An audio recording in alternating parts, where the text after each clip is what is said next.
Di sel itulah yang kita harus tabah itu. Nah, malah kita dikurung aja di dalam itu kan, dikurung sampai ada orang Thailand masuk waktu itu tertangkap malam. Itu masih menangis, meronta, minta keluar, minta keluar. Jadi asalnya dimasukkan ke sel ini sama kawan-kawannya nggak sesuai, dibelasah lah dia sama kawan-kawannya itu, sama kawan-kawan satu sel ini. Masa lah dia dipindahkan lagi sel gitu juga, dikeroyok sama anak-anak satu sel itu karena dia terus ngeroeng-ngeroeng sendiri. Alhasil sama polisi itu dicarikan lah sel yang kosong untuk dia sendiri, nggak bisa kumpul sama orang, masih entah apa-apa jadi buat. Itulah jadi di sel-sel inilah ya, kira-kira entah berapa hari di sel itu, ada seminggu lebih. Wah wah, sakitnya di sel itu. Dipindahlah ke Sungai Buluh, penjara Sungai Buluh namanya. Penjara Sungai Buluh ini disitulah tempat Anwar Ibrahim yang sekarang ini jadi Perdana Menteri Malaysia sekarang ini. Tapi waktu itu dia masih timbalan Perdana Menteri, masih muda. Waktu masalah berseteru sama Anwar sama Mahathir Muhammad tahun 97 itu. Tahun tahun berapa ya? Sekitar apa? Udah dekat 2000-an. Tapi waktu kasusnya itu dari mulai tahun 97 98 pas reformasi tempat kita dulu. Itulah. Jadi udah masuk itu, wah begitulah rupanya begitu masuk penjara Sungai Buloh itu ya. Begitu masuk disuruhlah kita ini apa? Sit up ya. Seperti ini sit up ya. Mau masuk sama penjaga itu disuruh sit up sampai disuruh 100 kali. Semua tuh tahanan disuruh sampai 100 kali 100 kali. Mau bengkak nih, paha ini mau bengkak rasanya. Ya bukan mau bengkak-bengkak, udah itu jalan bebek, suruh jalannya gini. Ini di sana selnya, tempat kita itu kamarnya, ini jalan gini. Jalan ini sana. Ampun. Itu begitu sampai langsung nggak bisa berdiri. 3 hari ini nggak bisa berdiri. Kalau begini ini udah mau gini, ini udah ngilu kali ini. Wah, nggak tahan rasanya. Itulah selama 3 hari itu di dalam di apa itu. Jadi di situ yang lama, kira-kira sebulan datang panggilan, belum jatuh hukum nih, baru tahanan sementara. Panggil, yang dipanggil bukan nama, nomor banduan, nomor tahanan. Jadi pagi udah berangkat, dinaikkanlah ke apa? Ke truk khusus orang tahanan. Jalanlah kita, digari lagi, di apa lagi, bawa ke mahkamah. Sampai di mahkamah, disidang. Kadang-kadang belum jatuh hukum lagi, balik lagi. Baliknya malam, kadang-kadang malam itu dibaliknya nggak langsung ke ini tadi, nggak langsung ke penjara tempat kita itu. Kadang-kadang disinggahkan karena udah malam, disinggahkan ke sel lagi. Ke sel entah mana-mana lah, aduh sempit tempatnya lah mah. Udah, itu aku itu namanya pospol katanya. Kalau pospol itu balik, mau sidang belum jatuh hukum, kadang-kadang belum jatuh hukum, balik lagi. Besoknya baru ke penjara tempat kita tadi itu. Di dalam penjara ini yang paling banyak keluh kesahnya karena masih tahanan, istilahnya belum jatuh hukum. Makanan itu masih aduh makan pakai ikan asin, nasi seada-adanya, pakailah ikan asin, nggak pernah jumpa makanan enak. Paling-palingan ya nanti kalau kita jumpa makanan enak pas hari raya Cina. Kongsi pacai itu barulah nanti ada kadang-kadang kue, ada apa, wah namanya orang lama nggak pernah makan itu kayak mana lah itu. Udah itu hari raya orang Hindia, Depapali, wah itu dapat. Hari raya kita diem aja, nggak ada apa-apa. Hari raya Idul Fitri cuma nonton TV aja, dikasih nonton TV lah. Acaranya Siti Nurhalijah nyanyi. Belum jatuh hukum itu. Di dalam itu kadang-kadang banyak orang berkelahi. Aku pun sempat juga berkelahi gara-gara tasbih. Gara-gara tasbih. Tasbih itu kan dibuat dari sabun. Sabun tuh. Udah tuh dari roti. Roti itu dicampur sabun bulat-bulat. Benangnya dari benang selimut. Kita kan dikasih selimut. Dibikinlah untuk tasbih. Jadi tasbih itu kok hilang, ya kan? Jadi hilang entah macam mana, jumpa aku di kan ini kan sehamparan aja ruangan itu, orang tidur bergeletaan gitu. Jadi kok jumpa-jumpa tasbihku udah rusak di tempat orang Myanmar. Marah lah aku sama dia. Kau yang ngambil ini, dia melawan. Oh udahlah, berkelahi, gerung krang, orang Myanmar ini kompak. Masak lah kami. Jadi udah gara-gara berkelahi itu datang sipirnya datang langsung dipegang, mana yang gado katanya istilah Malaysia. Inilah cikgu, ini cikgu, bawa itu disidang lagi. Disidang jumpalah sama ketua penjaranya. Apa masalahnya? Masalahnya inilah tuan, ini. Oh, awak ini cuma salah sangka. Masuk bilik asing, masuklah bilik asing. Bilik asing itu kamar-kamar kecil, pas-pas badan. Kena lah awak karena buat ribut katanya. Awak saya jatuhi 15 hari bilik asing katanya. Wah, bilik asing ini kita dimasukkan ke bilik asing. Itu tidur pas-pas badan, gelap. Macam kita dimasukin kulkas, pintunya besi tebal segini. Di dalam bilik itu ya begitu dimasukkan ke dalam itu tuh gelap, lama-lama terang. Rupanya di sebelah aku ini masih ada 4 orang rupanya. Awak kes apa? Orang India. Dia polis juga, tapi tertangkap BPR gara bawa duit pengusaha, entah duit apalah. Jadi ditangkap BPR, Badan Pencegah Rasuah. Kalau kita di sini BPK. Itulah. Di dalam itulah 15 hari dalam itu. Wah, kalau makan cuman lubangnya segini aja untuk tempat masuk ke nasi aja. Pagi paling dikeluarkan baris, pagi itu aja, pagi baris duduk dikira, udah itu masuk balik. Itulah selama 15 hari. Alamak. Nunggu 15 hari itu bertahun rasanya, macam rasa bertahun. Itulah udah kira-kira 15 hari dikeluarkan. Bandel. Sampai udah itu ya, itulah kepingin jumpa Anwar Ibrahim. Anwar Ibrahim itu di dalam itu juga, di sel itu. Caranya jumpa itu, gimana cara jumpa? Daftar sholat Jumat. Wah, daftarlah sholat Jumat. Kalau Jumat pagi itu udah ada itu nanti sama-sama tahanan yang mencatat. Sholat Jumat. Daftarlah saya sholat Jumat. Tulis nomor punggung. Tulis. Udah kira-kira jam 10 panggil, ayo mana yang sholat Jumat tadi, keluar. Kita suruh baris lagi, apa lagi. Dia jalan beriringan, jalan dijaga. Sipir di 2 orang jaga, depan 1, belakang 1, bawa pentungan. Udah kita dibawa ke arah masjid. Jadi dia setiap blok-blok itu kan ada blok dewasa, blok tahanan ini beda, tergantung kasus masing-masing. Kalau aku kasus ringan waktu itu dimasukin ke ini bagian anak-anak yang belum cukup umur. Masih yang umur 17 ke atas gitulah. 17 20 ke bawah. Dikumpulkan dengan itu. Kalau yang udah kasus-kasus berat itu beda-beda bloknya. Kasus politik ini, kasus ini, kasus perampokan ini beda-beda. Jadi itulah kepingin jumpa Anwar Ibrahim tadi itu, dikumpulkan kan sebelum ke masjid itu ada lagi ruangan kumpul di situ. Jadi aku ada dengar suara orang dari luar, macam-macam pernah dengar suara ini. Oh rupanya Anwar Ibrahim itu datang. Dia pernah pergi sholat Jumat. Masih itu ya nampak Anwar Ibrahim tuh, macam mimpi rasanya. Biasa tengok di TV, wah ini jumpa orangnya. Itu Anwar Ibrahim yang memimpin Malaysia sekarang tuh ganteng dulu orangnya. Masih usia 50-an lah waktu itu. Ganteng, tinggi, besar, mancung, ganteng orangnya. Ganteng orangnya. Itulah. Cuman belum dapat bersalam. Karena ini belum masjid, begitu masuk time-nya udah dekat jam 12, dikeluarkan semua ke arah masjid, dikawal. Itulah sholat di masjid. Jarak 1 saf lah sama aku, Anwar Ibrahim nih depan aku.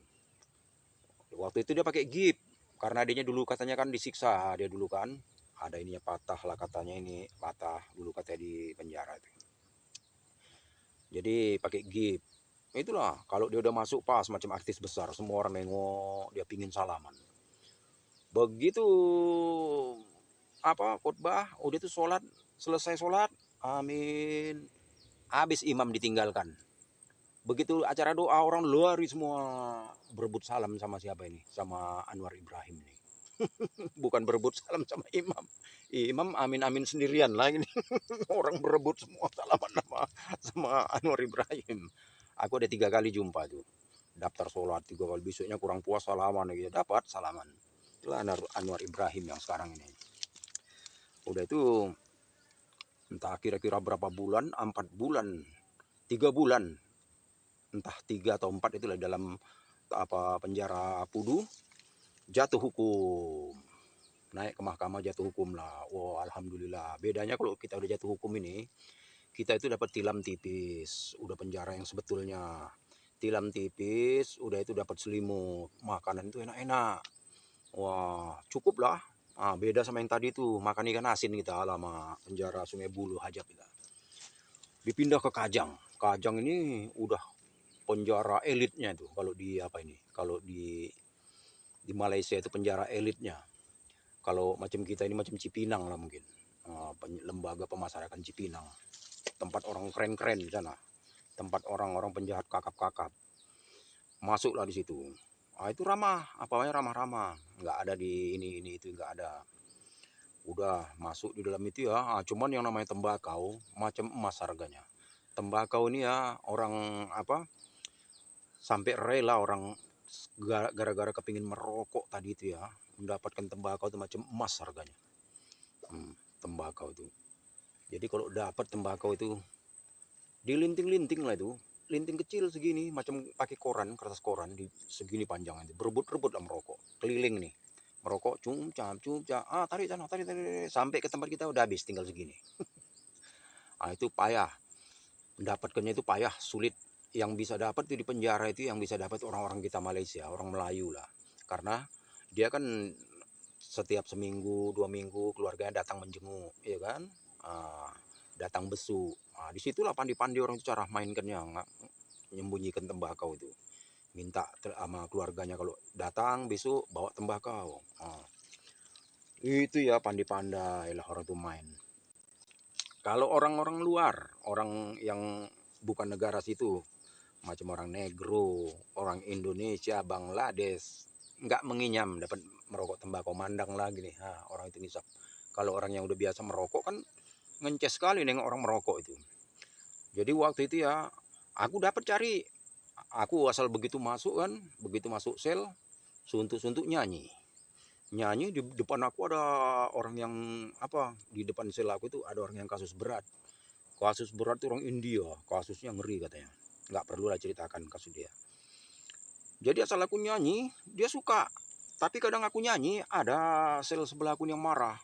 Ditendang-tendang dinding itu, dung, dung, dung, bising, bising. Rupanya asal aku nyanyi, sebelah aku ini marah, datang siapa ini namanya, si Boy namanya. India ini besar nih. Wow, dimarahi yang orang apa nih, marahkan aku ini. Awak jangan banyak cakap, biar dia nyanyi. Orang itu manggil aku Breori, yang ku bawa pula lagu Breori Peso 5. Asal nyanyi, pegang gayung, semua nyanyi. Nyanyi. Wah, oke Breori nyanyi terus katanya. Asal aku nyanyi, senang orang itu. Nah mana penjara, mana ada musik, mana ada apa. Nyanyilah 2-3 lagu dilemparkan tembakau. Nah, wow. Asal sore hari, jadi si apa ini si Boy ini orang India tadi ini kan karena dia tahanan dia kena 15 tahun. Dia dikasih kerja. Dikasih kerjaan itu kerja di dapur atau kerja motong rumput macam lah. Dia tahanan yang dia luar tahanan yang lama itu yang 15 tahun, tahanan 7 tahun itu dikasih kerjaan. Dikasih kerjaan di apa itu. Tapi ya nggak bergaji lah, gaji apa? Kerja sukarela. Jadi itulah, asal pulang dia bawa tembakau, sore-sore hari itu udah dilemparkan sama aku. Itu sel dia, ini sel aku. Breori katanya, tangkap katanya. Tangkap, ini untuk malam lah, dapatlah tembakau segini. Itu udah macam emas. Tembakau itu. Itu nanti malam nyanyi lagi. Oke, aman boy. Oh, itulah kerjaan itu. Jadi di sebelah sel ini kadang kalau nengok seberang sananya itu tempat apa blok orang yang mau digantung. Nampak dari apa aku nih, dari apa nih lubang angin tempat aku ini kadang-kadang tengok kan kalau malam hari ya kan orang yang mau digantung itu bloknya lain. Ku tengok perhatikan orang India sebentar-bentar dia sembayang, sebentar-bentar sembayang. Kalau mau digantung itu kan dikasih apa? Dikasih masa. Kadang-kadang jatuh hukuman gantung 5 tahun dari sekarang. Jadi dia 5 tahun dia dikasih waktu itu. Iya 5 tahun entah 3 tahun entah berapa tahun lah. Habis masa 3 tahun 5 tahun itu baru gantung. Jadi itulah nampakku lah kadang-kadang ya orang itu stres kalau malam itu. Wow, apalah jerit-jerit kadang malam-malam hari itu mikir anak bini, mikir awak mau mati, mau digantung itulah di Kajang itu, kem Kajang itu. Jadi Aku itu di situ mungkin sekitar 2 bulan, karena jatuh hukuman 6 bulan. Hukuman 6 bulan, tinggal potong masa hukuman di Sungai Buloh 4 bulan, tinggal 2 bulan di situ. Rupanya udah masuk tanggalnya, ini bebas tengok, wah besoknya ini tanggal bebas. Rupanya belum lagi bebas, rupanya karena kena sebat rotan, ada sebat rotannya. Nunggu sebat rotan inilah, udah sebat rotan baru bebas, nunggunya 21 hari. Waktu datang sebat rotan itu ya, panggil, mana yang sebat rotan, sebat, panggil nama. Itu ya kita yang lewatin sel orang diejek-ejekin, woi, habislah ini awak nanti. Jadi ini kita yang dia bawa jalan, ke blok sana, bloknya ini luas nih, sampai ke blok sana itu cek darah, duduk semua baris cek darah. Jadi rupanya yang kalau orang nak disebat rotan itu harus darahnya 120 ke atas. Kalau 120 ke bawah, 110 nggak boleh disebat. Pensan, sebat rotan segini besarnya, panjangnya segini. Jadi cek darah, aku lulus. Jadi ada orang tua, dia darahnya nggak sampai 110, nggak boleh sebat. Diganti hukuman 40 hari. Nunggulah dia 40 hari, orang udah bebas, sebat, dia belum. Waktu mau jalankan sebat rotan itu, udah duduk cek darah, duduk lagi baris di sana, udah siapa? Dikasihlah kita ini, suruh buka baju, dikasih celana macam popok, pas bentuk popok itu, macam popok bayi, tapi cuman segini aja penutupnya, cuman menutup lonceng kita ini. Belakangnya ini yang mau disebat pula belakang ini kan, belakang pantat ini yang mau disebat. Jadi yang ditutup cuman loncengnya ya, satu orang dikasih lah popok itu. Satu acap nih. Waktu duduk itu ya, dengarlah kita itu bilik tempat sebat itu. Sebelum sebat itu rupanya ada tukang sebatnya itu. Sekali sebat itu kan ada 50 orang, 80 orang, 100 orang sekali sebat itu. Yang nyebatnya itu 2 orang atau 3 orang, tegap-tegap badannya. Orang itu pemanasan dulu, ada macam sansaknya untuk dilibas pakai rotan itu. Itu dengar suara itu, terkencing.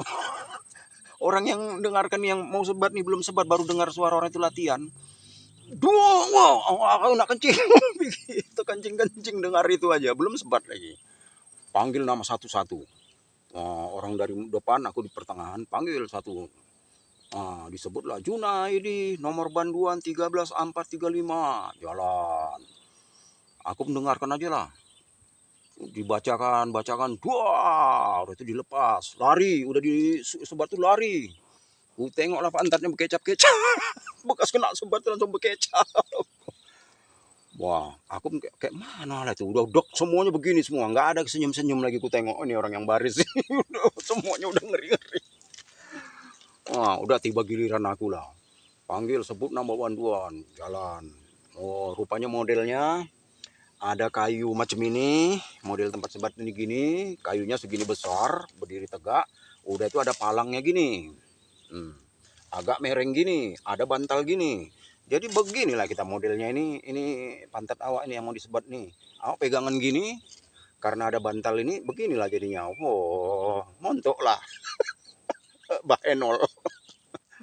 Yang udah diikat nih tangan awak nih. Aku diikat, mak, adalah hajatnya kerja di Malaysia ini, pikirku, sampai kayak gini. Nasib pikirku. Itu ya, dibacakanlah satu sebat. Ayun, 3 kali ayun. Panjangnya segini, rotannya, bulatnya segini. Baru ketiga kali kasih, itu kenanya itu ya kayak mana? Bukan macam kita kena ini benda segini, macam kena pukul broti segini, gitu perasaanku. Dibuka terus lari, langsung bilik sana, lari. Rupanya kalau disebat itu ya katanya ya, sekali kena ini pantat kita ini, langsung gini dia kulitnya, langsung itu kecap, langsung berkecap-kecap. Lari lah, lari ke lapang, ada satu ruangan. Masuk. Udah, rupanya di dalam itu mana yang udah disebat tuh, semuanya telanjang semua kan. Telungkup semua, kipas ini banyak, kipas besar-besar di atas, udah dikipas. Mula-mula masuk, singgah dulu ke meja, ambil obat, minum, baru telungkup semua. Pas macam orang kontes pantai. Ada di sebelah aku ini sedang telungkup ini orang Zimbabwe, negro Zimbabwe. Kata dia, "Hah, Malaysia banyak banyak susah lah," kata orang Zimbabwe. Ah, itulah. Jadi udah siap disebat itu. Banyak yang begitu jalan pakai celana balik, udah nggak beres jalan. Macam jalan orang sunat lah, sakit. Seminggu nggak bisa tidur telentang, telungkup tidurnya. Kadang-kadang ada yang celana itu dikoyakkan supaya angin masuk tempat luka. Oh, mah aja buat itu satu sebat. Itu bahkan katanya ada yang kasus apa katanya kasus-kasus pemerkosaan, kes rogol kalau di sana. Itu sampai 20 sebat katanya. Sampai tempat untuk nyebat itu udah nggak ada lagi. Udah bekecap dihantam lagi. Tuh, kecap dihantam. Kecap itu berserak-serak. Ngeri. Besok ku ceritakan. Udah setelah itu pulangnya lagi ku ceritakan. Udah sampai di Indonesianya.